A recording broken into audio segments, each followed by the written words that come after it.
Hello students, मैं हूं विकास sir. आपका बहुत बहुत स्वागत है आपका यूट्यूब चैनल ओमेगा एकेडमी में। तो पिछले क्लास में हमने स्टडी किया था आपको कि किसी भी अभिक्रिया के लिए, किसी भी कोटि प्रकार की अभिक्रिया के लिए आपके वेग स्थिरांक का यूनिट्स कैसे पता करेंगे, वेग स्थिरांक का इकाई कैसे निकालेंगे, किसी प्रकार के रिएक्शंस के लिए, किसी प्रकार के कोटि के रिएक्शंस के लिए। क्लियर? तो इस वीडियो में हम बात करने वाले बहुत ही इंपॉर्टेंट टॉपिक, हमारा नेक्स्ट टॉपिक है आपको शून्य कोटि अभिक्रिया के लिए वेग स्थिरांक का व्यंजक।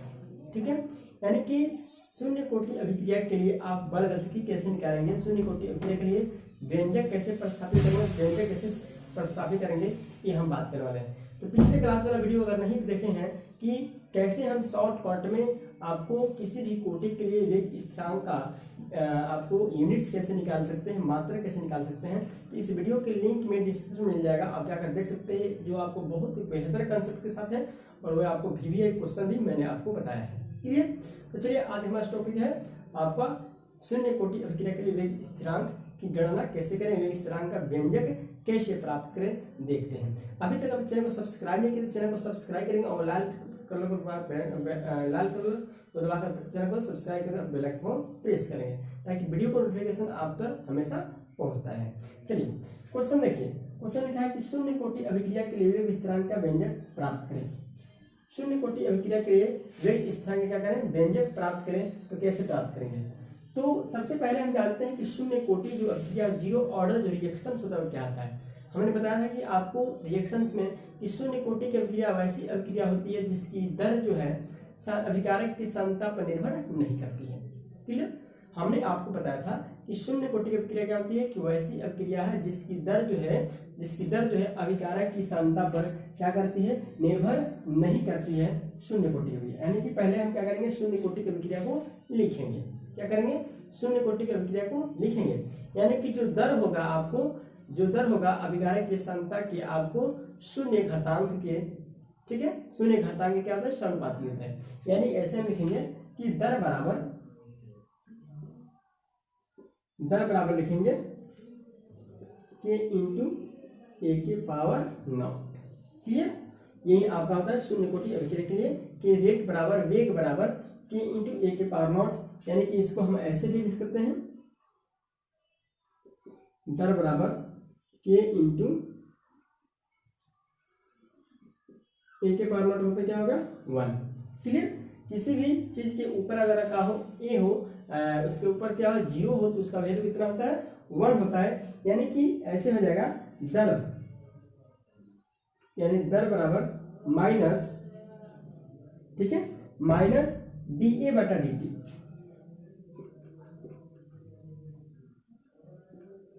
के इंटू 1। क्लियर? दर बराबर होता है माइनस dA बटा dt इंटू के इंटू 1। चूंकि माइनस कैसे डिनोट करता है, माइनस डिनोट करता है कि आपको अभिकारक एक की जो सांद्रता है वो क्या कहते हैं, घटती है समय के साथ। तो यहां से माइनस dA बटा जो dt है वो क्या हो गया आपका k। क्लियर? अब हम क्या करते हैं, यहां पर लिखते हैं माइनस dA, ये हो गया k इंटू dt। क्लियर? ये माइनस डी हम यहाँ पर रख लिए और यह के जाएगा मल्टीप्लाई हो गया, के इंटू क्या हो गया, dt हो गया, यानी कि माइनस dA बराबर के इंटू dt। ठीक है? अब इसका अगला प्रोसेस हम देखते हैं कैसे होता है। सबसे पहले थोड़ा समझ रहे कि सबसे पहले क्या करेंगे, दर लिखेंगे। दर के लिए आप जानते हैं कि शून्य कोटि अभिक्रिया जो सांद्रता पर निर्भर नहीं करती है, तो यहाँ पर हो गया रेट बराबर के इंटू ए के पावर 9, ए के पावर क्या है, 0 है। तो 0 किसी भी चीज का अगर पावर 0 से वैल्यू कितना होता है, 1 होता है। यहाँ पर क्या होता है 1, और चूंकि दर को हम ऐसे भी राइट करते हैं माइनस dA बटा dt, तो माइनस dA बटा dt बराबर क्या है, के इंटू 1। क्लियर? यानी कि माइनस dA बटा dt बराबर के और माइनस dA बराबर हो गया के इंटू dt। अब लिखेंगे दोनों तरफ समाकलन करने पर। क्लियर? दोनों तरफ समाकलन करने पर, समाकलन मतलब क्या होता है, इंटीग्रेशन, कि दोनों तरफ अगर हम क्या करते हैं, इसका इंटीग्रेशन करते हैं तो क्या आएगा, यहां हो गया माइनस इंटीग्रेशन ऑफ dA, ठीक है, इंटीग्रेशन ऑफ dA बराबर आपका हो जाएगा के, आपका कांस्टेंट है, और इंटीग्रेशन ऑफ dt। क्लियर। ये माइनस डी का हमने क्या किया, इंटीग्रेशन किया, और के क्या है आपका कांस्टेंट है, के बाहर आ गया, हो गया dt। अब इसको हम सोल्व करेंगे तो क्या आएगा, तो चूंकि हम जानते हैं कि डिफरेंशियल का अपोजिट क्या होता है, इंटीग्रेशन, और इंटीग्रेशन अपोजिट क्या होता है, डिफरेंशियल। तो इंटीग्रेशन डिफरेंशियल दोनों क्या गया, कैंसिल। चूंकि किसी भी चीज का उल्टा क्या होता है, वन क्या है, कैंसिल हो गया। यहाँ पर क्या हो गया, कैंसिल हो गया, ये डी और इंटीग्रेशन कैंसिल हो गया, तो हो गया माइनस ए, ठीक है। और यहाँ पर क्या हो गया, चूंकि सिर्फ आपको क्या बता, ए का कॉन्सेंट्रेशन बता, और यहाँ पर क्या है आपको, ये हो गया के और इंटीग्रेशन का dt।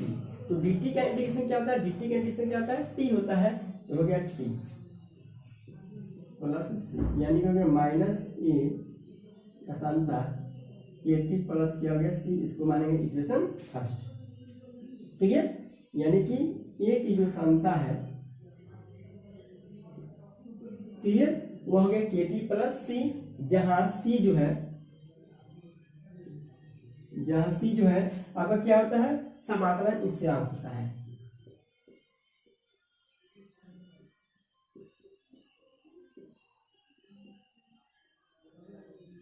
क्लियर, इतना बात याद रखेंगे कि जहां सी जो है आपको क्या है, सी जो है आपको समाकलन स्थिरांक है। क्लियर। अब इसका अगला टॉपिक स्टार्ट करते हैं।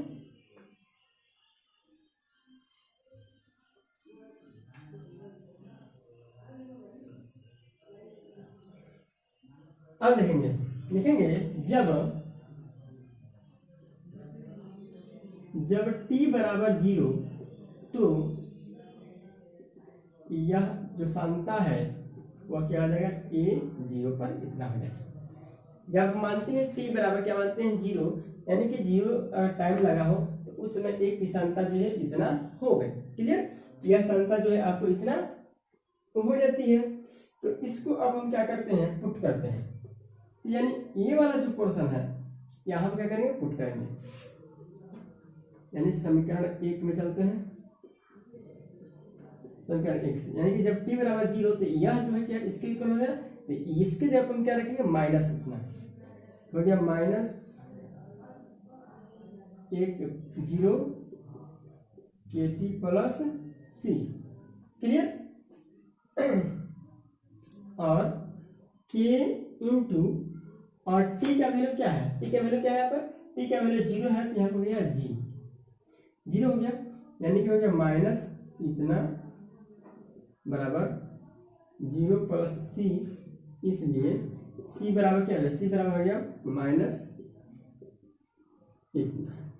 क्लियर, यानी कि c का वैल्यू जो है आपको, जो इंटीग्रेशन स्थिरांक का जो समाकलन स्थिरांक था, वो आप क्या, c बराबर माइनस 1 की सानता 0 पर, इतना आपका हो गया।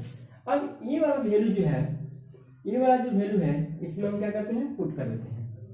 ये वाला वैल्यू जो c है, एक वाला, इसको क्या करते हैं, पुट करते हैं, फिर इसमें, यानी कि c का वैल्यू कितना है, माइनस इतना है, तो हो जाएगा आपका c का मान रखने पर। क्लियर, तो ए वाला जो है आपको क्या हो गया है, ए वाला हो गया आप क्या, ए हो गया, माइनस ए हो गया, तो उसको ए हम रखते हैं, यानी हो गया कितना हो गया, और ए हो गया के टी, ठीक है। और ए वाला सी जो पोर्शन है कितना हो गया, माइनस ए 0 पर इतना। क्लियर, फिर से समझेंगे, यहाँ पर c का जो वैल्यू आया, c का वैल्यू जो क्या है माइनस ए की सानता 0 पर है, और ये वाला जो वैल्यू है, इसके जगह पर हमने क्या किया, एक चेंज कर दिया, और इसके जगह पर क्या कर दिया, इसको चेंज कर दिया, यानी कि ये वाला जो है यहाँ पर हमने चेंज किया था, यहाँ पर, तो इसका वैल्यू c का वैल्यू हम निकालने के लिए यहाँ पर c का वैल्यू निकल गया, और ये वाला जो c की वैल्यू जो निकली है यहाँ पर, इसको हम क्या किया, इसमें पुट कर दिए, तो आपको आ गया इतना माइनस ए का सानता के टी इतना। ठीक है, अब हम देखते हैं, ये हो गया आपका, ये वाला साइड जो है इस साइड में आएगा तो हो जाएगा प्लस, यानी हो जाएगा ए नॉट और ये आपका माइनस में पहले ही से है, आपको हो गया KT। क्लियर? ये वाला पोर्शन, ये वाला जो माइनस है इधर आ गया प्लस, ये पहले ही से माइनस में है, यहाँ पे क्या हो गया KT हो गया। क्लियर? अब हमको क्या करना है, आपको K लाना है। तो यहां से हम ला लेंगे K बराबर, ठीक है, A की सान्यता 0 पर माइनस फिर A की सान्यता बटा क्या हो गया T। क्लियर? ये हमारा K हमको निकालना है, Q जो क्या है आपका वेग स्थिरांक है। तो K बराबर है K, और ए वाला पोर्शन यहाँ पर आ गया और T कहाँ गया नीचे आ गया। तो K बराबर गया माइनस A0 पर संता और A की संता बटा क्या हो गया T। क्लियर? इतना आपको आ गया है। ठीक है, अब कहता है कि आपको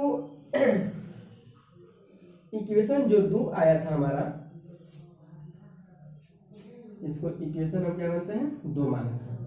ठीक है, इसको अगर हम 2 मानते हैं, इसको इक्वेशन क्या मानते हैं 2 मानते हैं कि माइनस ए की सामता KT और माइनस ए का नॉट। अब ये जो है आपको इक्वेशन 2 को ऐसे लिख सकते हैं,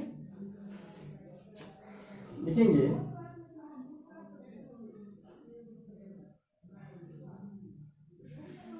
समीकरण 2 को y बराबर mx प्लस सी। ठीक है, क्योंकि ये क्या है आपका, मान लीजिए कि y जैसा फॉर्म है, ये हो गया mx और प्लस सी, यानी कि y बराबर mx प्लस सी की क्या है फॉर्म में अगर आपको आता है तो उस टाइम में आपको a की साम्यता और t के बीच क्या किया जाए, ग्राफ खींचा जाए। ठीक है, ए की साम्यता और टी के बीच क्या किया जाए, आपको क्या किया जाए, एक ग्राफ खींचा जाए तो एक सरल रेखा प्राप्त होगी।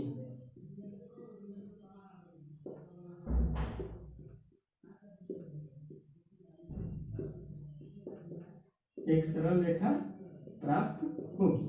क्लियर? अब इन दोनों के बीच अब हम क्या करते हैं, ग्राफ खींचते हैं।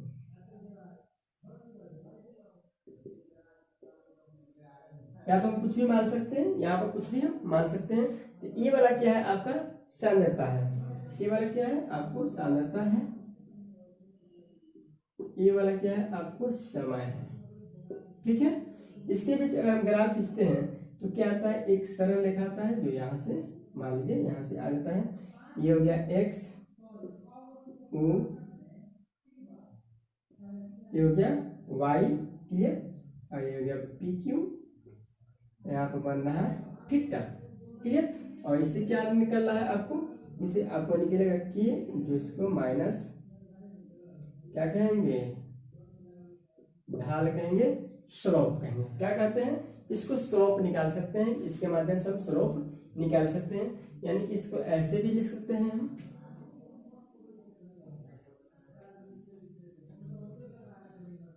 कि ढाल बराबर, यानी कि ढाल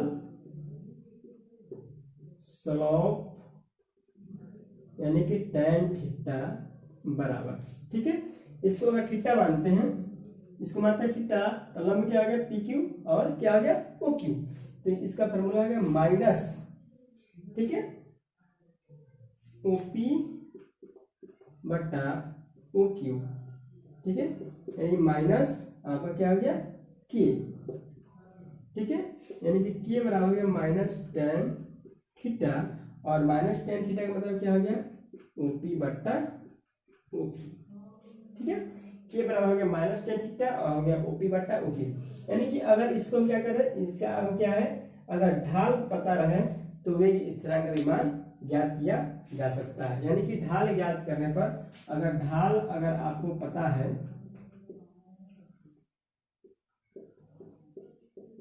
ढाल ज्ञात रहने पर K का मान ज्ञात कर सकते हैं। क्लियर? तो ये रहा आपका क्या शून्य कोटि अभिक्रिया क्या व्यंजक कैसे प्राप्त करते हैं। यह प्रोसेस से आपको थोड़ा सा एक बार दो बार प्रॉब्लम होगी, थोड़ा सा क्या है कॉम्प्लिकेटेड है, लेकिन इसको आप बार बार क्या करेंगे, इसको थोड़ा सा रिवीजन मार लेंगे ताकि आपको एग्जाम में अच्छी तरह से इसको लिख लेना है। ठीक है, तो शून्य कोटि की अभिक्रिया की विस्तार क्या है कि हमने बताया कि आपको शून्य कोटि की अभिक्रिया वैसी अभिक्रिया होती है जिसमें जिसकी जो दर होता है, जिसका रेट जो होता है, जिसका वेग जो होता है वो अभिकारक के कॉन्सेंट्रेशन पर डिपेंड नहीं करता है, निर्भर नहीं करता है। क्लियर। और हमने आपको पूरा डेरिवेशन दिखा दिया कि कैसे आपको, यानी कि इसका ढाल जो आया था सेम आपका ढाल क्या होगा, यही होगा ढाल आपका, जो ये व्यंजक आया यही आपका क्या है व्यंजक। क्लियर। ये वाला जो क्या होता है व्यंजक होता है, यानी कि इसका क्या है आपको व्यंजक है, यही आपका व्यंजक। चलिए अब हम बात करने वाले हैं आपको शून्य कोटि की अभिक्रिया की अर्धायु, यानी कि half life of zero order reactions. हमने देखा कि आपको जो शून्य कोटि अभिक्रिया के लिए जो क्या था आपका, जो आपका व्यंजक था वो था इतना, ठीक, इतना था। ये शून्य कोटि अभिक्रिया के लिए हमने क्या किया था, व्यंजक प्राप्त किया हमने कि ये बराबर ए जीरो पर आपको एक की सांता और एक की सांता बटा क्या समय। ठीक है, अब हम देखने वाले हैं कि half life of zero order reactions क्या होता है, यानी कि शून्य कोटि अभिक्रिया की अर्ध आयु क्या होती है। ये बहुत इंपॉर्टेंट क्वेश्चन है, इसके आधार पर आपको न्यूमेरिकल भी पूछे जाते हैं। क्लियर। तो अर्ध आयु, तो सबसे पहले हम जान लेते हैं कि शून्य कोटि अभिक्रिया की अर्ध आयु क्या है। ठीक है, अर्ध आयु क्या है, यानी कि वह समय जिसमें अभिकारक की सांता घटकर आधी हो जाती है। ठीक है, यानी कि वह समय जिसमें अभिकारक की सांता घटकर क्या होती है, आधी हो जाती है, उसको हम क्या कहते हैं, उसको हम क्या कहते हैं, अर्ध आयु कहते हैं। तो इसको हम लिख भी लेते हैं, चलिए हम लिख भी लेते हैं, लिख कर दिखाते हैं कि लिखेंगे वह समय जिसमें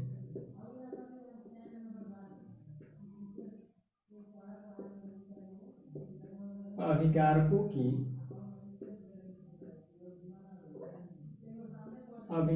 की सांद्रता घटकर क्या हो जाती है, आधी हो जाती है।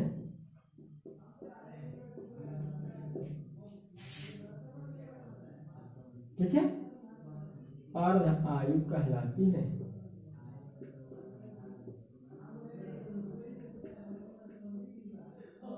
ठीक है, यानी कि एक ऐसा समय आएगा जिसमें अभिकारकों की सांद्रता घटकर क्या होती है, आधी हो जाती है, उसको क्या कहते हैं, हाफ लाइफ कहते हैं, हाफ लाइफ कहते हैं, अर्ध आयु कहते हैं। अर्ध आयु को इसे टी हाफ से सूचित करते हैं।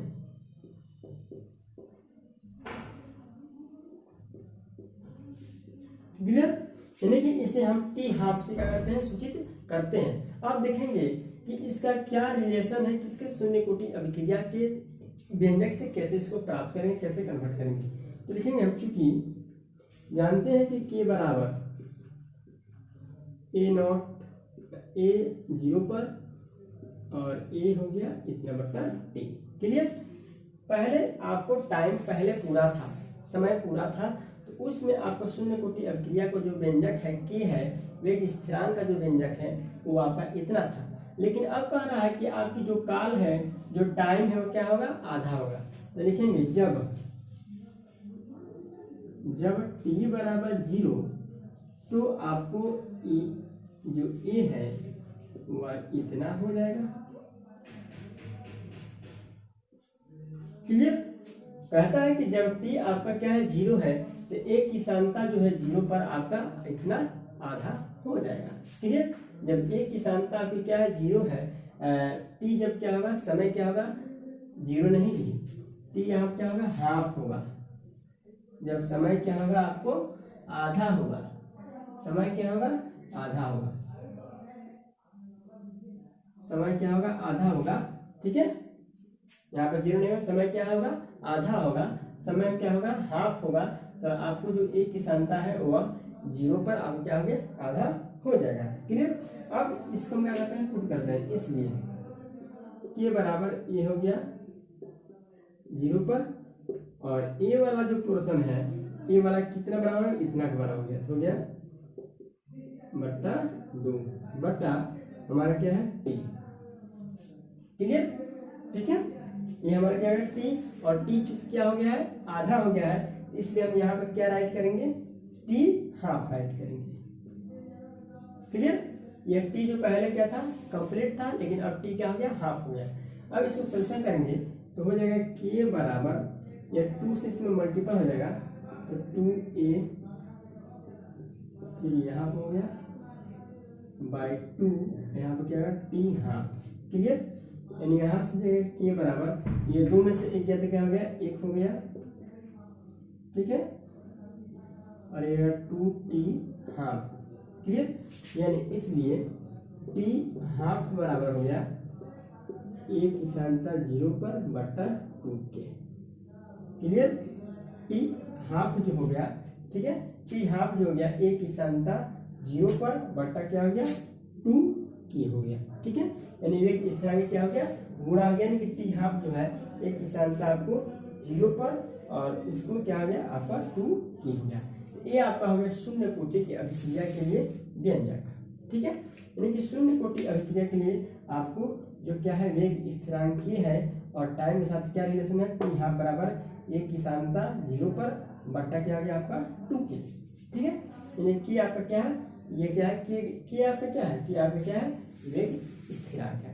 तो ये रहा आपका शून्य कोटि की अभिक्रिया के लिए व्यंजक और शून्य कोटि अभिक्रिया के लिए हाफ लाइफ के लिए ऑर्डर ऑफ रिएक्शंस के लिए आपका एक्सप्रेशन।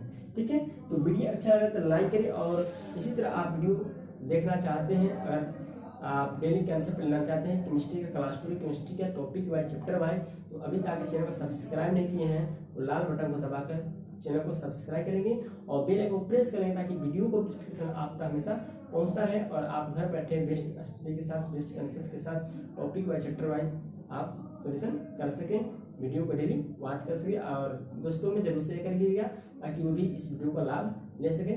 थैंक्स, मैं वाचिंग में, फिर मिलते हैं नेक्स्ट क्लास में।